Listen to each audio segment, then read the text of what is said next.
Okay, joined by Kilmacud Crokes joint manager Donal McGovern after their go-ahead Dublin Senior A hurling semi-final victory over Cuala this evening here at Parnell Park. 118 to 113 the final score. Donal, one of those really nip and tuck physical games. You come out on top. What's your overall assessment of the game?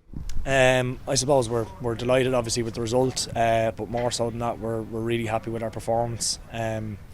Obviously we played them earlier in the year in the group, and we knew that was a completely different day, a different result, and we knew today with the way the pitch was going to be and the time of year and how much they progressed since that it was going to be a much tighter affair, and it turned out to be that way, but we're delighted obviously to come out on top.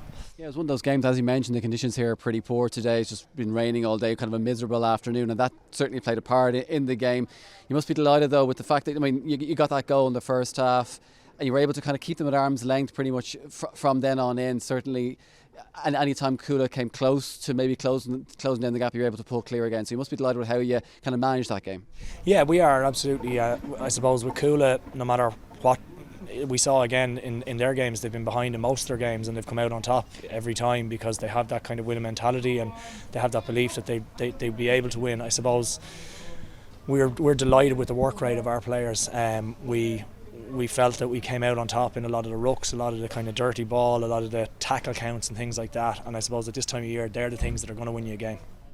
I'm sure you're fully aware that it's a semi-final and you've won nothing yet, but to beat this all-conquering Cuala team in a semi-final, it must be a big boost of confidence for this team as well. Obviously heading into the final, but in general as well, to be able to beat this team and beat them in a game like today as well, it must be a huge confidence for yourselves getting into the final. Yeah, it'll give us a certain amount of belief.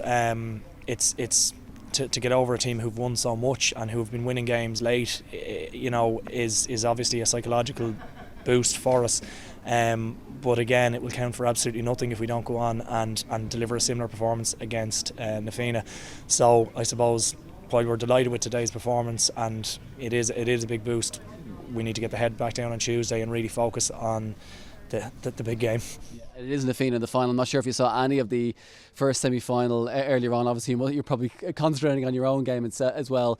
I'm sure you'll be watching back the tape. Nafina side who've been obviously excellent as well this year as well. So it promises to be a cracking game of hurling. No, it does. And we're two very attacking teams. We're two teams who know each other very well. A huge amount of our lads would have played with and against those Nafina lads, obviously for Dublin, and then at under 21 level we've met in a few finals and minor levels, so we'd be very familiar with them and they'd be very familiar with us, and I suppose we're two attacking teams with exciting forwards, so we'd hope that there'll be a good game.